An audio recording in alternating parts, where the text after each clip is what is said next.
Assalamualaikum warahmatullahi wabarakatuh. Perkenalkan, nama saya Ahmad Syafi'il Huda dengan NIM 22080560079. Saya dari Pendidikan Matematika kelas 5C. Di sini saya akan menjelaskan tentang sistem persamaan linear dengan menggunakan metode inverse. Kita langsung ke latihan soal aja ya. Nah, di sini disediakan soal SPL. Nah, di sini kita disuruh untuk menentukan solusi dengan menggunakan metode inverse matrix. Nah, untuk itu, langkah awal kita adalah menyusun persamaan ini menjadi sebuah matriks. Jadi, persamaan ini kita susun dalam bentuk matriks AX sama dengan B, di mana A sendiri ini adalah angka yang ada di depan variabel. Jadi, ada 2, 1, dan negatif 1 di baris pertama. Baris kedua ada 1, 1, dan 1. Dan baris ketiga ada 1, negatif 2, dan 1. X sendiri ini adalah variabelnya. Jadi ada X, Y, dan Z. Ada 3 variabel. Lalu B ini adalah angka di depan sama dengan. Ada 1, 6, dan 0. Selanjutnya untuk langkah penyelesaiannya. Nah, untuk menentukan nilai X, Y, dan Z, maka bentuk matriks AX sama dengan B, matriks yang tadi, harus kita ubah menjadi bentuk inverse seperti berikut. AX sama dengan B harus kita ubah menjadi X sama dengan A inverse sama dikali dengan B. Nah, matriks dari A inverse ini sendiri ada rumusnya, yaitu A inverse sama dengan 1 per determinan A dikali dengan adjoint A. Nah, jika dituliskan lebih lengkap akan jadi seperti ini. Ini adalah matriks dari adjoint tadi.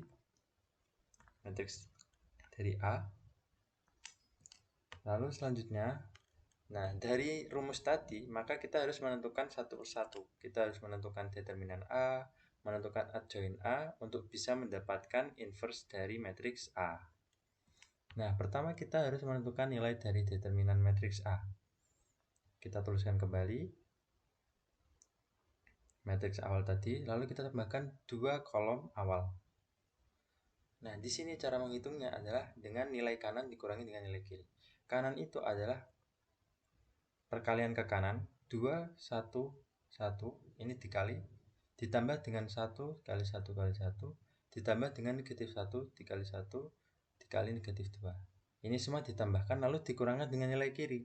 Kiri itu dari kiri 1 dikali 1 kali negatif 1, ditambah negatif 2 dikali 1 dikali 2, ditambah 1 kali 1 kali 1. Ini dijumlahkan semua. Lalu nilai yang pertama tadi di kanan dikurangi dengan nilai yang kiri tadi. Nah, bisa dilihat di bawahnya. Didapatkan 2 tambah 1 tambah 2 dikurangi negatif 1 dikurangi 4 plus 1 menjadi 5 dikurangi negatif 4. Dengan hasil determinan A adalah 9. Nah, selanjutnya kita menentukan nilai dari adjoint matriks A. Nah, adjoint matriks A sendiri ini merupakan matriks kofaktor yang ditranspos. Oleh karena itu kita harus mencari matriks kofaktor terlebih dahulu. Nah, ini adalah bentuk dari matriks kofaktor. Di sini kita lambangkan sebagai K untuk baris 1 dan kolom 1. K21 adalah baris 2 dengan kolom 1. Nah, ke-9 elemen K ini dapat ditentukan dengan menggunakan minor kofaktor yang dirumuskan dengan K11 sama dengan negatif 1 pangkat 1 plus 1 dikali M11. Nah, ini perlu diperhatikan.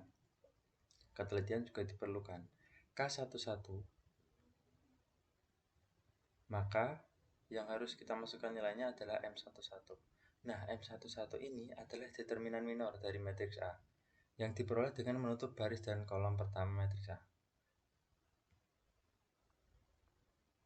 Nah, untuk cara penyelesaiannya, nah ini adalah cara menentukan matriks kofaktor A.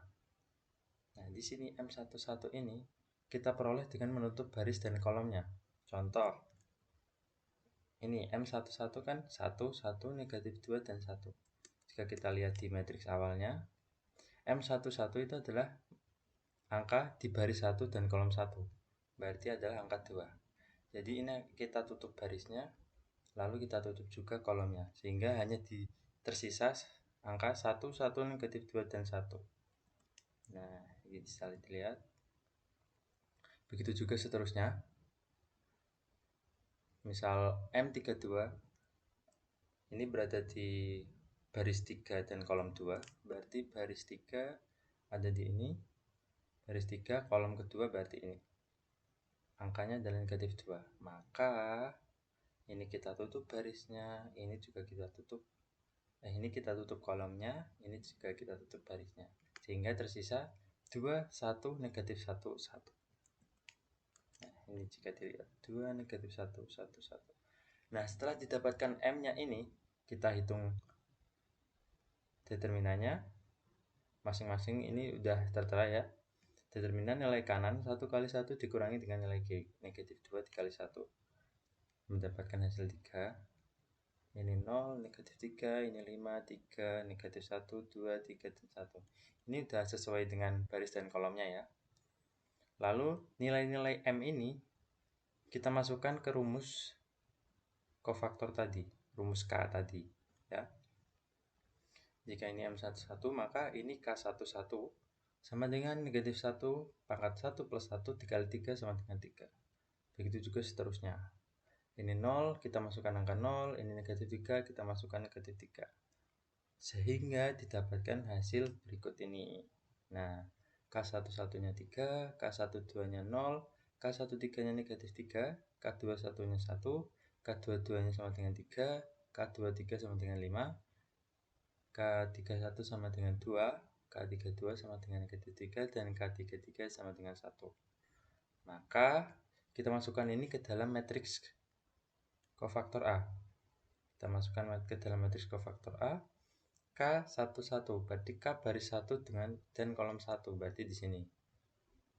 K21 K baris 2 kolom 1. Baris 2 ini kolom pertama ini berarti di sini. Begitu juga seterusnya. Lalu matriks ini kita transpose sehingga didapatkan matriks berikut ini. Nah, transpose itu kita mengubah dari yang awalnya di sini adalah kolom, kita ubah di sini menjadi baris. Dari yang awalnya di sini baris kita ubah menjadi kolom. Misal 3, 1, 2 ini kan baris. Jika kita transpose maka menjadi sebuah ini kan kolom. Jika kita transpose maka menjadi sebuah baris. Begitu juga seterusnya.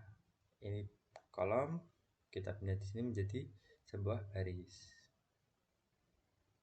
Nah, dari yang di sini baris, di sini menjadi kolom. Nah, seperti itu. Lalu untuk menentukan adjoint, karena adjoint adalah matriks kofaktor yang ditranspose, maka nilai kofaktor A yang ditransfer tadi merupakan adjoint yang kita cari. Nah, karena kita sudah mendapatkan nilai determinan dan adjoint-nya, langkah selanjutnya adalah kita menentukan solusi. Kita menentukan nilai X, Y, dan Z-nya. Nah, dengan cara apa? Dengan cara mengubah matriks AX sama dengan B tadi yang di awal menjadi sebuah bentuk inverse, yaitu X sama dengan A inverse kali B. X tadi di awal sudah tahu ada X, Y, dan Z sebagai solusi. Lalu untuk determinan inverse A inverse ini ya. Tadi rumusnya adalah 1 per determinan A dikali adjoint A. Nah, adjoint A ini kan kita dapatkan dari yang awal tadi yang sudah kita cari. Lalu untuk B-nya ini yang ada di persamaan awal. Jika kita masukkan hasil-hasil yang sudah kita dapatkan tadi dari adjoint dan juga determinan, maka didapatkan X, Y, Z sama dengan 1 per 9 dengan matriks adjoint-nya ini. Lalu B-nya tetap ini. Lalu kita hitung 1 per 9 dikalikan ke dalam seluruh matriks menjadi seperti ini. Begitu juga dengan ini. Nah, ini perkalian matriks ordo 3x3 dengan ordo 3x1. Jadi 3/9 dikali 1, 0/9 dikali 1, yang 3/9 dikali 1, lalu 1/9 dikali 6. Jadi ini baris dikali baris dikali kolom dikali baris, maaf ya. Untuk perkalian ini yaitu kolom ini dikali dengan baris. Ini baris pertama, baris kedua, baris ketiga. Jadi untuk kolom ketiga dikali dengan baris ketiga. Nah, sehingga didapatkan hasil ini setelah perhitungan, jika disederhanakan lagi menjadi 9/9, 18/9, 7/9. Lebih sederhananya lagi didapatkan X, Y, Z sama dengan 1, 2, 3. Sehingga diperoleh nilai akhir X sama dengan 1, Y sama dengan 2, dan Z sama dengan 3. Dengan demikian, himpunan penyelesaian SPL-nya atau solusi dari SPL-nya adalah 1, 2, dan 3.